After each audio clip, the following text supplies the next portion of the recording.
I'm going to turn on. All right. So the second person to also join us is Jaqueline Pinto. Jaqueline, you're welcome. Jaqueline is an energy lawyer and a doctoral researcher in energy law in the University of Eastern Finland, where her work examines cross-sectoral hydrogen regulations and the dynamics of hydrogen hubs and valleys and the legal architecture needed to support low-carbon hydrogen development. You're welcome, Jaqueline. Thank you so much for having me. Would you like me to say a few words whilst we start? I'm happy to. Yeah, we're going to come to that very soon. Thank you. Yeah. We also have the third person, Basi Obetan. He's a technical advisor for hydrogen in GIZ, that's German Development Agency, where he works with the national and international partners to promote green hydrogen development in Nigeria. You're welcome, Basi. Thank you, Digozie. Happy to be with you all. Thank you. And then we have, last but not least, Dr. Alena Usiku. She's a researcher at the Namibian Green Region Research Institute at the University of Namibia, which was established to provide essential research development and technical expertise to ensure the sustainable growth and nascent green hydrogen and its derivatives. You're welcome, Alena. All right. Thank you very much. It's a pleasure to be with you too. Perfect. All right. So now I think we can start, to just to allow the panelists to actually give us their first impressions, use about 2 to 3 minutes, give us their first impressions about what they feel about, Africa in this whole green hydrogen race and, from their own different perspectives. And I think, we can start with you, Jerome. I know you are overseeing a pilot project in Namibia. What is your first impression? What do you have to tell us? Thank you. Yes, so I am Jerome Namaseb, so I'm the CEO at Daures Clean Hydrogen Village. We're developing a production project which has now finalized its construction of a pilot. And of course, we are also working to a larger scale industrial project, which we are about to enter into feed into. So I think maybe my first impressions is I definitely want to reassure everyone. I think, with respect to the hydrogen space, depending on what you read, you are either overly optimistic or pessimistic. I think we do see a lot of cancellations and announcements that are being made that may not bode well for the project. But I'd like to point to a recent study which was released by the IEA, the International Energy Agency, which actually notes that, although the hype has probably slowed down, it's now opened up, this new stage where we are actually looking at, projects which are maybe not necessarily looking at speculation, but more so reality and actually trying to put together a comprehensive and conducive business case together. And I think on the back of that, I think, for Africa and Africa's intentions to participate in this space, I think it definitely does bode well. And I think maybe my resounding message, which would be is, if anything, hydrogen is maybe slightly delayed, but not denied indefinitely. I think we'll definitely see the advent of hydrogen and its derivatives.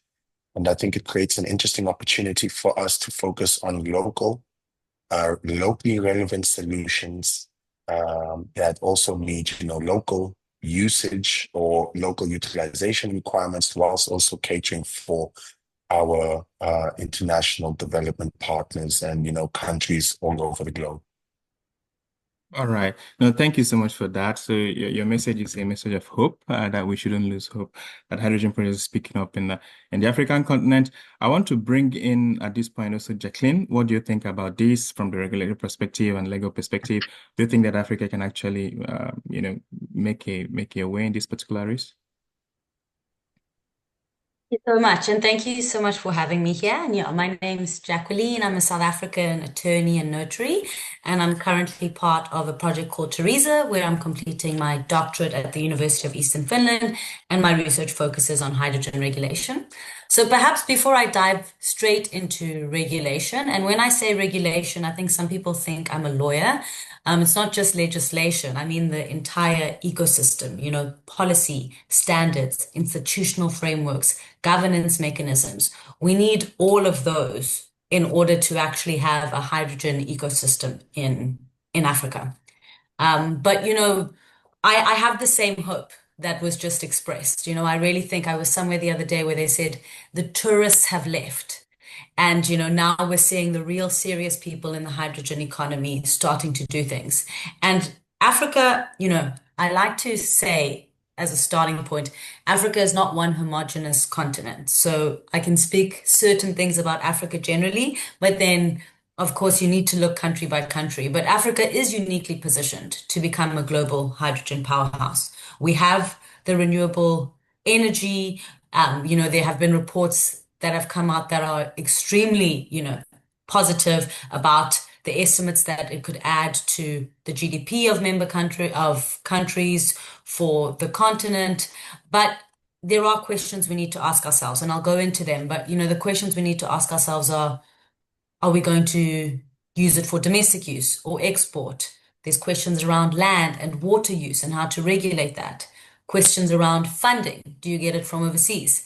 Regulatory aspects around local content. And then you, of course, need clear government support. You need proactive international engagement. And I think something that's very important to me that we already have the frameworks for is you need collaboration with African countries, And so when I look at the regulatory environment, I would say it's still growing, like a lot of the rest of the world. It really is still growing, and it's something that we really need to sort of add that piece to the puzzle if we are going to be a renewable hydrogen powerhouse. Yeah, thank you so much. I think that's a very good insight as well. Of course, this is an emerging field. One of the statements you made, which is really interesting, is that some people say the tourists have come and gone. And it's quite interesting. I think I want to now also hand over now to Bassi. Bassi works for an intersection between the German corporation and Nigeria. What is your first impression, Bassi, and also your reaction to this? Thank you very much.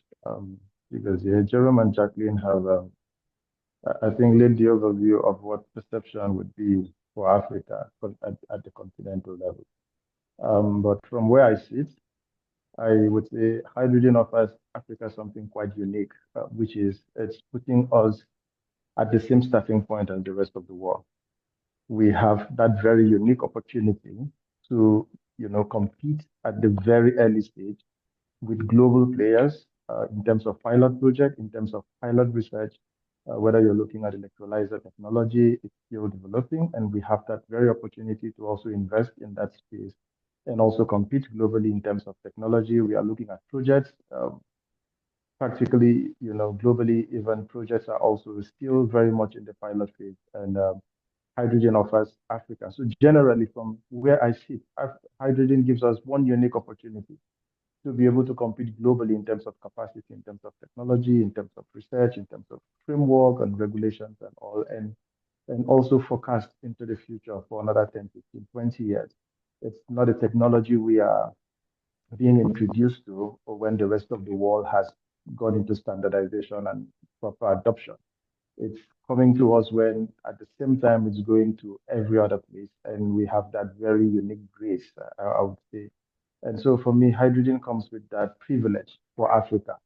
And if we see that particular uniqueness, like the Hyalon project in Namibia, for example, it's the first of its kind, where you have hydrogen, for green iron, for green steel, and the rest.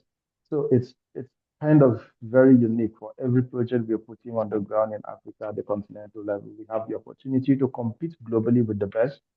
And so I believe hydrogen gives us that opportunity that when it comes mainstream, when the market is fully developed, Africa as a continent would not be lagging behind if we follow it with, like Jaqueline said, with the necessary infrastructure, the necessary framework, and with all these necessary things in place now, while the rest of the world is doing this, we would not be needing grants and aid to develop hydrogen in another 20 years. So for me, that is the beauty of hydrogen. investment in Africa at this early stage. Thank you. Perfect. Thank you so much. So your philosophy is that that Africa can continue to develop its hydrogen potential until it comes to a point whereby they do not need to depend on grants and even concessional loans to get it done. I think that's quite optimistic. So I will also leave the floor to now Alina. Alina, what do you think? You work at the Namibian Green Region Research Institute. How have you guys been preparing yourself or preparing project developers to have green hydrogen in the continent? Thank you very much. As it was mentioned, I work at the Namibian Green Hydrogen Research Institute as a researcher, and the institute was developed or established by the University Council so that it can be able to support mostly the industrial side of the project in the countries. And what we are doing at the NGHRI, we are trying to make sure that our research we structured in a way to support those industry so that we can be able to achieve our university strategic objectives. So what is happening, basically, we tailored our research.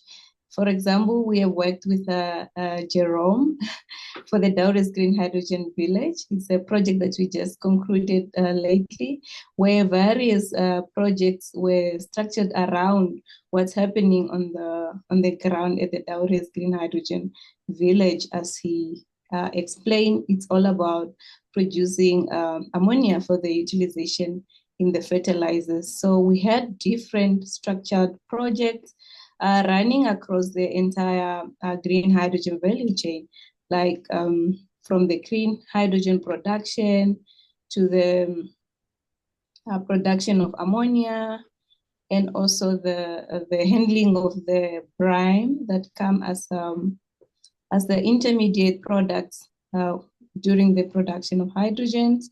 And so that's basically what we are doing here. And we had different research disciplines that run across the entire green hydrogen value chain. So as for Africa, what is mainly amazing, I also support what Mr. Basi said, that Africa has the potential to be able to finance or at least take care of it in green hydrogen or clean hydrogen work. So as in our research capacity, we try also at least to add value to the natural resources that we have in the country, such as copper. And Africa is very rich in the natural resources, and most of these natural resources are being exported outside the continent without value addition. So here at the Institute, we are also trying to add value to that, to some of the natural resources that can have the properties of being used or exuding hydrogen. So yeah, as far as Africa is concerned, I will support that as well. Thank you. Yeah, thank you so much for that. I think that's quite an important work that this research institute is doing. And as you've just mentioned, one of the projects you're actually supporting is the Daures Green Region Village. And I want to also bring in again Jerome here for him to actually tell us more about Daures Green Region Village. There's also a question on the chat. And before I also continue, I want to also tell you guys, please feel free, put in your questions on the chat as well. We're going to try to handle it as much as we can. So to Jerome, tell us a bit more about this pilot Green Region Village. It has been really hailed to be a model of Africa's hydrogen future. Tell us how you've gone about developing this project and what lessons you've learned in developing it. Okay, great. So I would hope that everyone on the call is aware that through the current usage of ammonia globally, 80% of its production is used for fertilizer. So the Daures Green Hydrogen Village aims to actually demonstrate that nexus between green hydrogen, its derivatives, and agriculture. Agriculture happens to be a significant employer and a significant contributor to GDP in Namibia, and of course has a special and specific focus in the current administration here locally and features prominently in Namibia's NDP 6, which is National Development Plan 6. So on the back of NDP 6, there's a target included there, which looks to Namibia to achieve a localization of production of fertilizer, with the intended target to be 60% localization by 2030. So the Daures Green Hydrogen Village is a pilot project which has been successful in raising funding to implement a pilot, which is to produce 100 tons of green ammonia by the end of this year. So we are currently in commissioning. At the same time, the facility also produces horticultural products, as Namibia happens to be a net importer of a lot of the food that it happens to consume locally. Furthermore, in March, the project was selected as one of the inaugural recipients of the Accelerate to Demonstrate facility by UNIDO, seeded by the UK government. And this funding will be used to realize a low-carbon synthetic fertilizer or ammonium sulfate fertilizer by the end of 2026. So we had the groundbreaking for this portion of the work on the 12th of September. And we anticipate by the end of 2026, we would have produced at pilot scale Namibia's first low-carbon synthetic fertilizer. Furthermore, the project is in the process and has completed pre-feasibility, feasibility, and pre-feed for a 80,000-ton ammonium sulfate fertilizer facility. So by context, Southern Africa consumes about 450,000 tons of this fertilizer. None of it is produced within Southern Africa. It is all imported from abroad. So we view this as a play wherein we can trade, one, locally and provide for Namibia's local consumption of said fertilizer, but also two, trade regionally with our regional partners to provide for and supply this fertilizer, thereby further shortening some of the supply chains, access to fertilizer issues, and cost pressures currently being experienced by some of our local and regional farmers. Of course, there's an intent at some point in time to be able to export said fertilizers, but I think this is a perfect example of a contextually relevant solution to a relevant African problem, where there are existing and more mature markets available. Of course, the discussion will always be around price points for said fertilizer. But if you consider the supply chain currently with respect to fertilizer provision in our markets, essentially it's, you'd have a local reseller who is actually purchasing said fertilizer from a reseller based in South Africa who happens to import it from abroad. So I think looking at some of the inefficiencies that may exist in the market, together with the business case around local industrialization and local provision of meaningful job opportunities, we'll definitely have a business case in place that may be able and lend towards the funding and development of said facility. We anticipate completing our feed by the end of 2026. And then we hope to be raising capital throughout 2027 to realize this development. The current forthcoming development is earmarked currently at about 260 million USD. But of course, we have significant challenges. And one of these challenges happens to be the cost of capital experienced within sub-Saharan Africa and how it's significantly higher than what you may experience in other jurisdictions. We have a high sensitivity. In fact, a 30% reduction in your cost of capital results in a 20% reduction in your overall price of your levelized cost of ammonia. And that's what we see in some of our financial models already today. So on the back of that, all the calls that we do have from our various jurisdictions and governments around looking at the inefficiencies in the capital access and in that market and in that space, will really go a long way to enabling the realization of many of our African-led developments. And I think this is why a lot of our capital projects happen to stall, whether it's hydrogen or other types of projects. I've seen in local context firms that with AAA balance sheets that have struggled to raise capital for energy infrastructure projects in Southern Africa.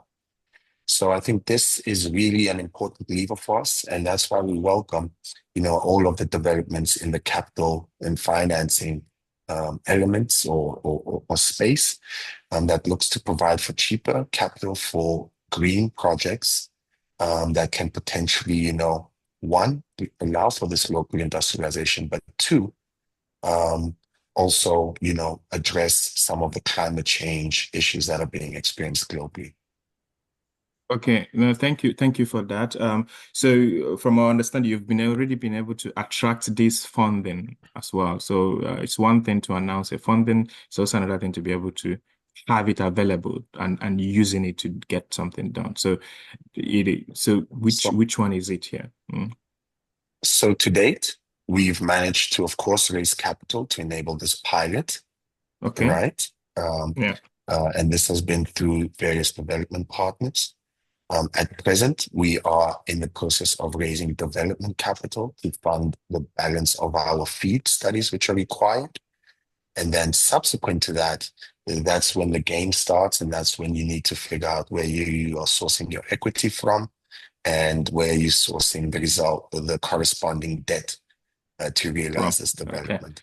All right. No, that's great. And of course, your focus for this project is for local. I mean, I like the linkage that you drew. Of course, the production of this, tomatoes using green ammonia, for instance, of course, has a huge local economic impact as well, positive impact if you think of it, job creation, eliminating all kinds of import, which is perhaps costly. But I wonder what you project. Do you think that green ammonia produced tomatoes would be able to compete well locally within Namibia, or do you also have plans to export some of the produced tomatoes? Yeah. Okay, so you mean with respect to fertilizer? Fertilizer, yeah, yes. Yeah, yes. Okay. So of course, in our local markets, we do not benefit from things such as a carbon tax. And of course, I do not advocate for us introducing carbon tax because I think, from an African context, we have problems that are far superseding only just climate change, right? I think first and foremost for us is the provision of employment and meaningful opportunities for our fellow, compatriots. So of course, that does put pressure on the business case from a local and regional perspective because there is no real green premium. But we also believe that because of the current supply chain and the current exposures that we have to global international events, that we can come in at a competitive price. At present, the business case does show a slight premium. But of course, as I mentioned, we are entering into feed. And of course, once you start to go into your feed process, you start to optimize on your business case and your overall capital expenditure expected for said project. So we anticipate that we will be able to claw back some of this premium. This, together with some of the various incentives that we are anticipating from a policy perspective locally, as well as from potentially being able to source capital at cheaper rates, as which is currently available in a Namibian context, a Namibian market, that we will be able to compete with imported fertilizer prices whilst being able to show the upside of, increased contribution towards, say, government fiscus through taxes, through employment opportunities being provided and so forth. It's important to note that I just want to add one more. It's important to note that a farmer from an African context, especially in sub-Saharan Africa, is estimated to be paying about 5 to 7 times, or is exposed to about 5 to 7 times the production price of said fertilizer from the jurisdiction where it's from. So local production will definitely help create significant opportunities. All right. Okay. Thank you so much for that clarification. So I would also go to Jaqueline as well. You've heard a lot of things that would be ideal. Of course, to be able to get these things done, you need to get your policies right. You need to get your regulations right. And this involves, government, not just international partners as well, but also national governments of each of these countries. What are your inputs to this, and what are sort of the challenges that African countries face in terms of, pursuing these things or getting these regulations right or policies right? Well, thank you so much. And I actually just before I start answering your question, I wanted to just piggyback off Jerome because I think what he said was so interesting. And I think that that's from a policy strategy perspective, that's also one of the first things African countries need to look at. You need to have a hydrogen strategy. You need to decide that's your guideline, your blueprint for how you see your hydrogen economy in your country. And one of the questions you need to ask yourself is, will we focus on domestic use and will we focus on export? And if you're going to focus on domestic use, how do you create a commercial imperative to make industries use low carbon solutions domestically? So for an example, in the EU, they have something called RFNBO, Renewable Fuels of Non-Biological Origin, which includes some forms of renewable hydrogen, and they have targets for that, so that creates some form of commercial incentive. And yes, I hear what Jerome is saying about a carbon tax. Actually, South Africa does have one, so a bit of a different situation, because there is some idea in making fossil fuels more expensive with taxation so that there is more imperative to use low carbon solutions, And I think also as a continent, we need to make sure that we don't reinforce extractive patterns. We need to sort of reposition Africa within these global value chains and really look at, perhaps using hydrogen, yes, domestically, looking at questions around our own energy security, but also if we want to export it, to make sure, that we have the right regulatory regime are we unified in our ways? How are we certifying it? How do we make sure that the people that are wanting to buy green hydrogen are willing to buy it from our countries? And that a big part of that is making sure that, we can certify it and have the right type of hydrogen. And when you speak about questions around funding, capital, I read somewhere the other day that capital is not sentimental. It follows the path of least resistance. And that's where policy really comes in. You require a good policy framework and you need political push. You do see that the countries in Africa that are leading the hydrogen race in Africa are those that have clear government support. Countries like Namibia and South Africa and Morocco, countries that are coming out with clear government support around renewable forms of hydrogen. Sometimes I might say green, but just for the record, I try to step away from that type of rhetoric of green, blue, because we really need to be speaking about more sort of emissions intensities. And that's another question. African countries need to say what legally constitutes renewable in their country, what constitutes blue, what constitutes gray, So there are lots of questions about this, but I think a strong institutional framework with a political push is very important. And that starts with having strategies, clear ideas of where you're going, and then, the space for the regional collaboration, and leveraging off things that already exist. Program for Infrastructure Development in Africa, the African Continental Free Trade Area, leveraging off things that exist and using them to make these regional pathways and use renewable hydrogen. Yeah, these are very, very, very interesting insights as well. A country needs to start by making their priorities known. And we, of course, know a number of countries who have already done that, how that has also helped. And I'll go to Basi because of time. One of the things that GIZ does is helping local countries, come up or develop their strategies or regulations, and also to do a number of stakeholder engagement. Basi, maybe you can give us an insight on how this happens, and to also address the risk. Does involvement of international partners, does it create some sort of dependencies that countries themselves do not want to stand up, or is it that these countries do not see these opportunities? And also to touch on, are the discussions on hydrogen currently just at the, national levels? Do local communities actually are they aware and also involved in these policies, or is it more of international influence? Thank you. Okay, thank you, Igaje. I think I will build upon where Jacqueline left off. I think it's similar to what she just said, but I'll just try to realign it and get it a little bit focused. But just basically from the Nigerian perspective, Nigeria has lots of potential on the hydrogen side, right? So just like Jacqueline said, trying to avoid blue or green and the coloration thing, it's been a little bit tricky also um, developing and talking about regulatory framework for hydrogen in Nigeria, because Nigeria has about 410 trillion cubic feet of gas. So that's a whole lot of natural gas. And if you want to talk about hydrogen, then you also have to factor in the fact that the policymakers at the institutions, at the regulatory side, on the government side, are interested in utilizing and harnessing the natural gas reserve the country has. And it's also confused with prioritizing, do we do blue, do we do green, and what should be our priority, what should be our focus.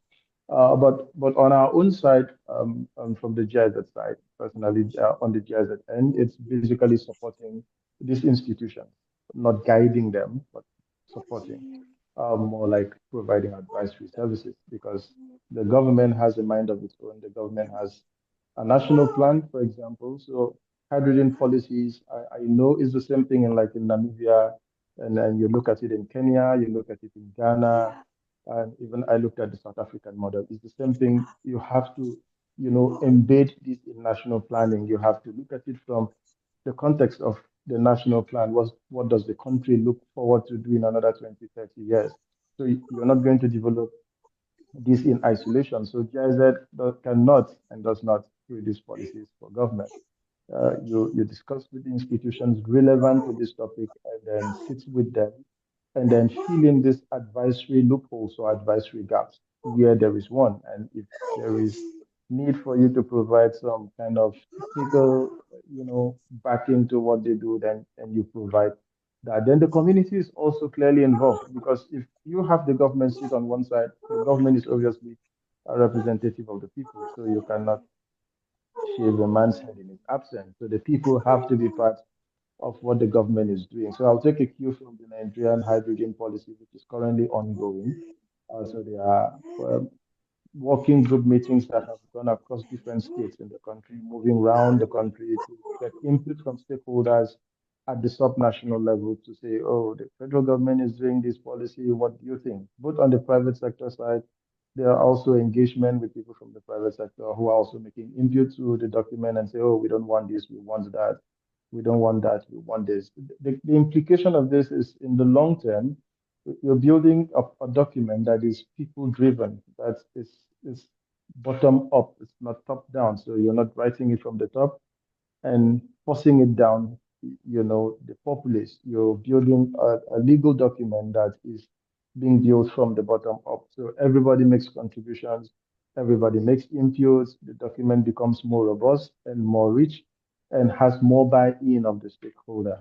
So yes, on the other end, what I would say would be where Africa should strategically look at from our own experience is looking at your existing infrastructure. What exactly do you have currently that you can start from? I like what Jerome said about fertilizer.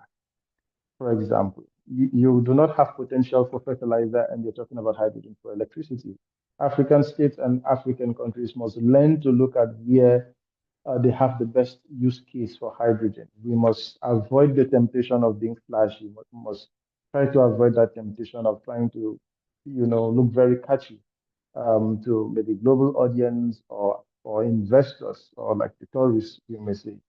We must try to avoid that temptation. So you look at what works best for you. If fertilizer and green fertilizer is what works best for your case, then you have to invest in that.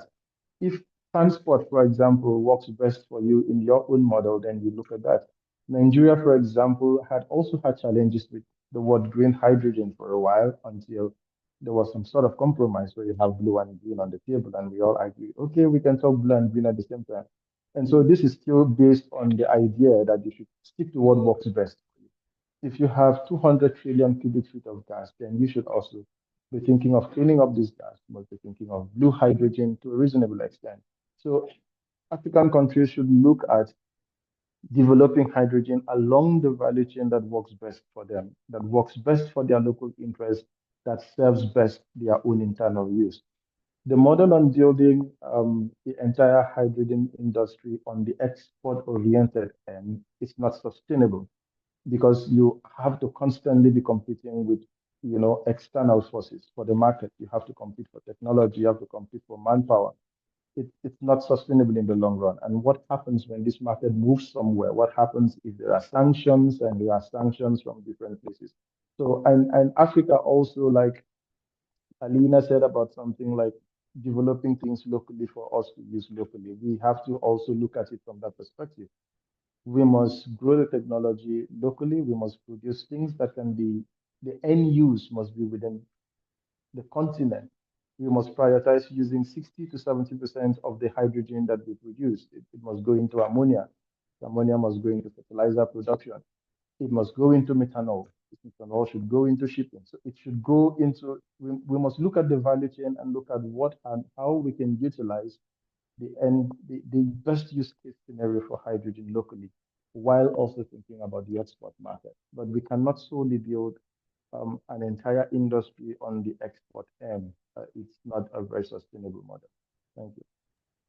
Yeah, thank you so much for that very good explanation, actually, on the relationship and where international cooperation comes in, and of course, highlighting national priorities and the role of DFI is more of as a supporting, stakeholder as opposed to the main actor. I think that's very interesting as well. I know that we will have time. There's been some interesting questions coming up in the chat, which I hope we'll be able to address. Before we go there, I want to also bring in Alina one more time. Alina, research is very important in order to be able to find national priorities, and I'm sure that is also something that NGHRI has been doing, to try kind of help the country navigate its competitive advantage and also to help project developers come in. I would like you to share your experience on how, the research you guys do has translated to tangible results on the ground. I know you've already started to mention Daures, but maybe you can also expand a little bit more on that.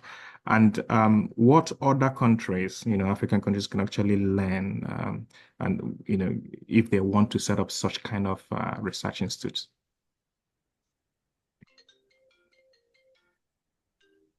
Sorry. Thank you very much. Our institute basically it's really new. It's 3 years old. It was established in 2021. So we are just in our 3rd year, and we are learning as we go along.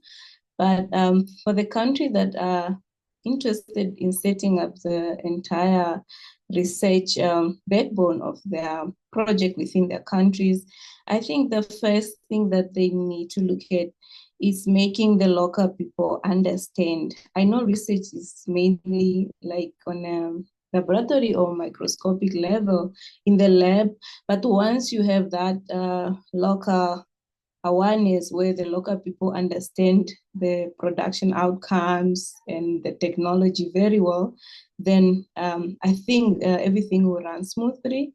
Because even though we do research in the lab to support this project, it's very important for the people to understand, because sometimes they are the ones that are going to use this, for example, fertilizer, if it's tailored to work for the local people, or if it's for the local production, not for the exports. So understanding of the local people is very important. And also, I think the fundings play a big role. As in research, most of the activity has to be funded. So one has to look at where their fundings are coming from.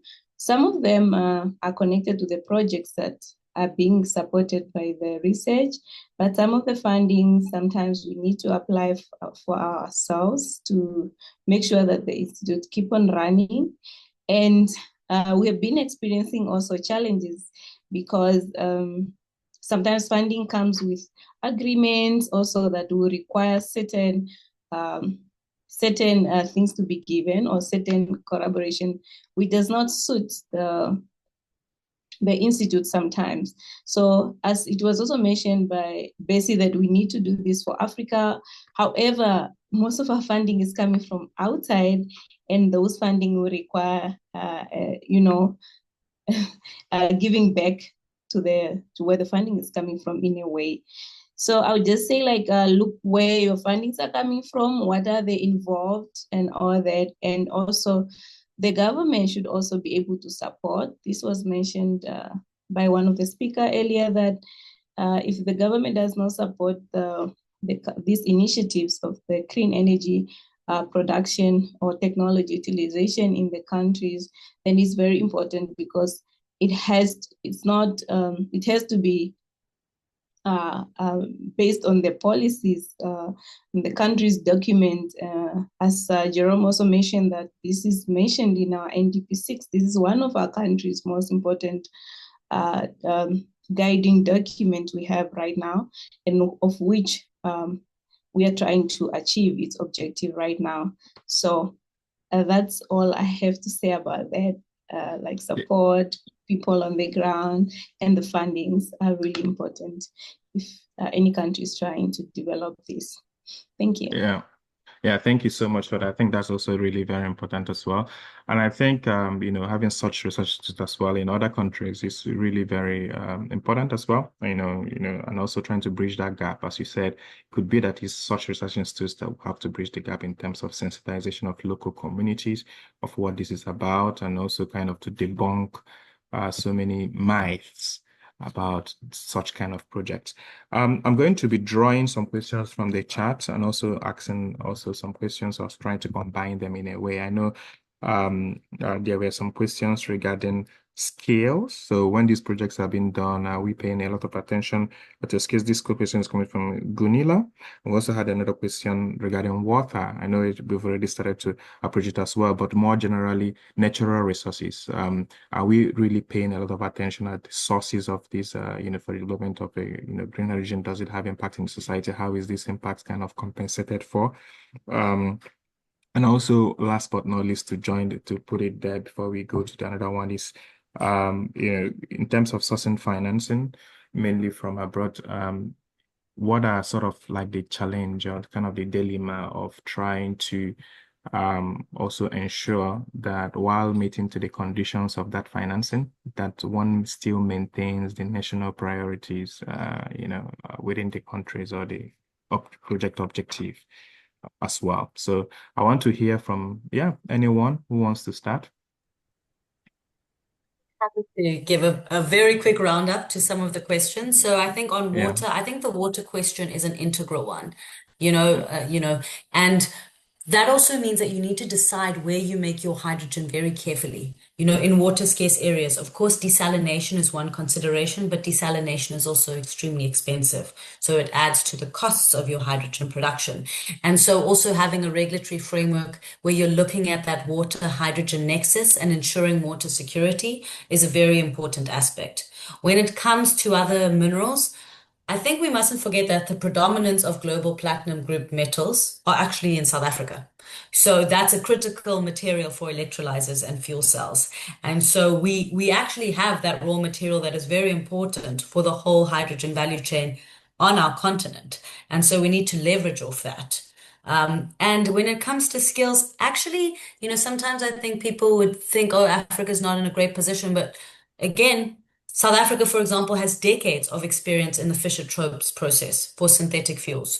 We actually do have skill sets, but it goes with that when you're making a policy push to make anything important, you need to create more skill sets. You need to indicate clearly that this is okay. We have these resources, and then leverage off, as Bassi said, what we have. So, for example, South Africa has existing port infrastructure. We have existing infrastructures because of our extractive industries, and we need to leverage off that infrastructure. But I think very, very important is trying to decide where you make your projects, because that will also affect a lot of things. And, South Africa, for example, has something called the Green Hydrogen Potential Atlas, which is specifically made to try identify optimal locations for hydrogen production. So it's looking at things like that, policy tools that can help. Yeah. Thank you. Thank you so much. I would just quickly chip in something to what Jaqueline said as well on the capacity side. So I know sometimes when we say hydrogen, people just have this mindset that is totally new and it's very, very new, like it's like a very new invention. But for let me use Nigeria for example. We've had companies that have been doing gray hydrogen because we've had a long history with oil and gas exploration. So we have experience with doing gray hydrogen for a long time. And we have some people who have experimented on even blue hydrogen with carbon capture, though not at a very large industrial scale, but we've had experiments on that front. And we've had people also who've done gray hydrogen. So there is some level of capacity when it comes to understanding the molecule itself. We've had some, especially for countries that have invested in oil and gas, that have had history with oil exploration and gas handling, gas storage, and gas transport. For example, the Nigerian energy policy and EPC NEP that was out like maybe 15, 20 years back. There was mention of hydrogen. The Petroleum Industry Act that was passed back and is currently under review. There is also some kind of adjustment for hydrogen, like a transport fuel, for example. The PIA recognizes hydrogen as a transport fuel. So there, on the capacity side, there's been some level of capacity. Where there is the obvious gap is green hydrogen.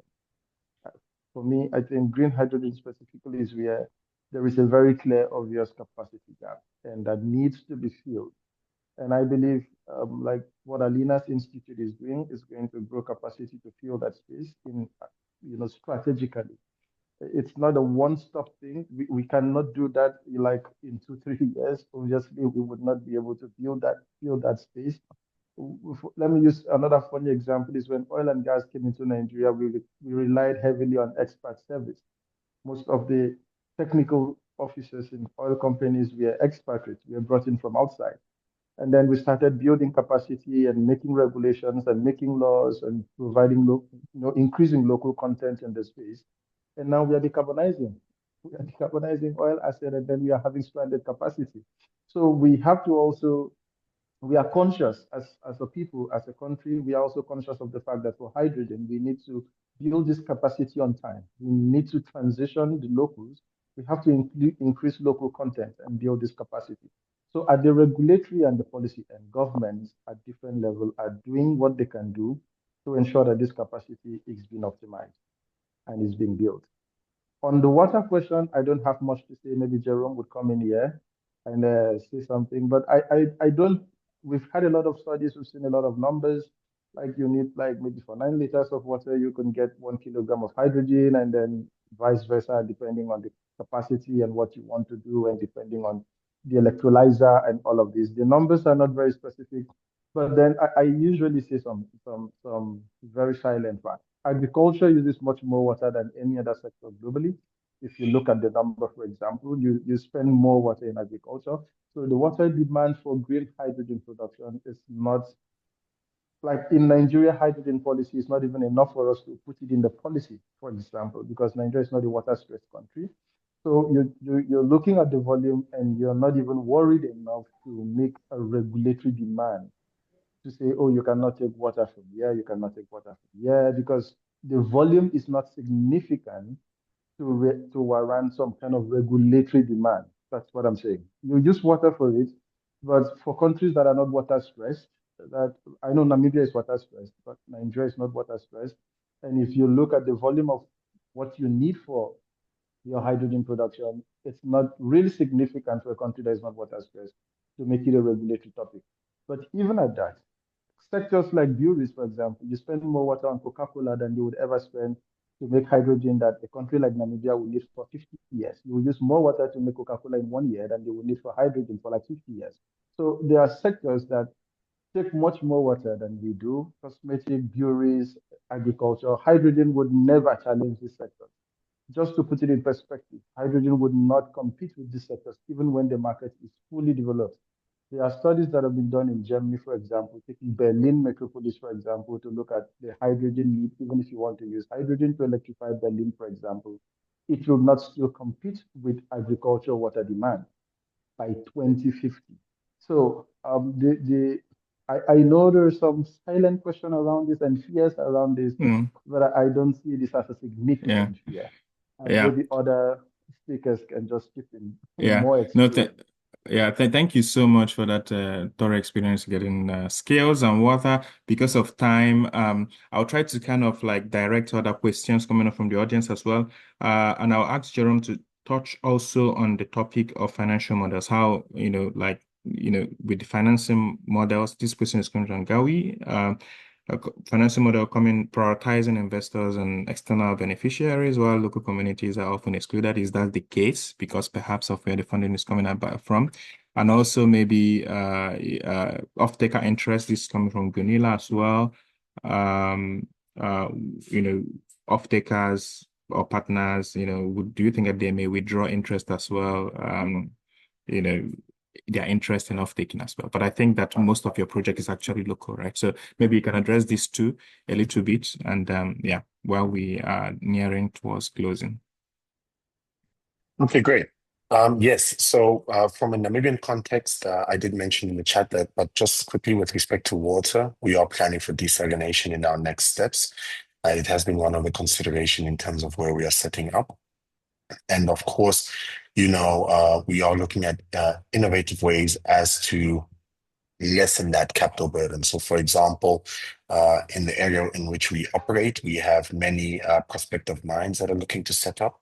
So it may create an opportunity wherein we may have firms that may, either be further off-takers of said water at a rate that will enable us to finance this, or alternatively could potentially participate in co-investment. I do note the question from Gavi. So I think that's one of the interesting things with respect of the Daures Green Hydrogen Village. So our project is built on government land, which happens to be under the custodianship of a traditional authority. So of course, in terms of land access rights, you need to get the approval of said traditional authority. As a result of that, we've resolved and provided about 10% ownership in the project SPV for the local community groups. This by no means is not a regulatory requirement, but I think we were more amenable to doing so because we happen to be 100% Namibian owned and local developers. So we wish to also see our communities prosper as much as possible. But also further to the question that was raised by Gavi, the reality is though, as we are going through this development cycle, we will eventually get to the point where we will have to raise, let's say, all things being equal, 300 million USD. And, on a 70-30 split, you start to talk about 90 million USD as an equity contribution. And this is often where you start to see those local ownership models begin to experience significant strain. Because as the saying goes, there's no such thing as a free lunch. So we are, of course, trying to investigate innovative ways to ensure significant participation long-term. But what I can say is, and one way to potentially approach this is to try and capacitate, African-led firms as much as possible so that when you do get to the day that you are looking to raise capital and, finance your development, there's sufficient sweat equity to be able to, on the back of, let's say, a developer's premium or a success fee, to try and convert that into what would be potential equity into the project to stay in, past financing and construction and into operations. I'd be happy if there were other innovative solutions among some of the persons that are on the call today. But I think, unfortunately, it's one of the realities. And it's not necessarily only limited to the green hydrogen space. I think this is a reality for anyone who is looking to develop infrastructure projects, but unfortunately may not have the money required to fill up that equity component. And that's where you start to see this pressure of, say, local developers potentially being squeezed out or squeezed down to, minority roles in projects. So yes, Gabi, your concern with respect to, say, communities and their participation, it's not necessarily only communities, even a local developer such as myself. We will, as a developer, of course, experience these constraints when we do get to FID. Yeah. No, thank you so much for that. I think this is a challenge. I want to note that, of course, we're going to have this is the beginning of the series, and we're going to have other series where we're going to really dive deeper into some of these challenges and opportunities. The essence of this particular inaugural dialogue series is really to tease out in a more general way all the concerns, but we're going to, in the subsequent series, really dig deeper into them in order to be able to address them in a proper way. And I think that we've already struck to the end of this. I know that some of the questions have not been addressed yet, so we're going to try to also perhaps try to address them in our upcoming series. So stay tuned. And I want to thank everyone. I want to especially thank the panelists and the speakers who have given really very nice insights. As you can see, the diversity of the speakers and the panelists from different countries, different perspectives, different genders. This is what we love. And we really love the rich insights that has come out of this as well. So stay tuned, keep your eyes on Africa Hydrogen Hub. And where we also continue this kind of conversations as well. So thank you so much for joining, and have a nice afternoon. Thank you. Thank you very much. Thank you. Thank you very much, everybody. It's been a pleasure. Thank you very much.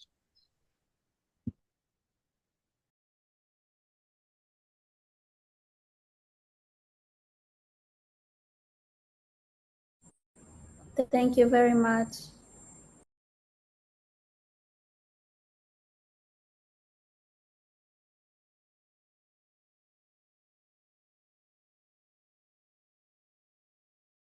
Thanks, everyone. Enjoy the rest of the day.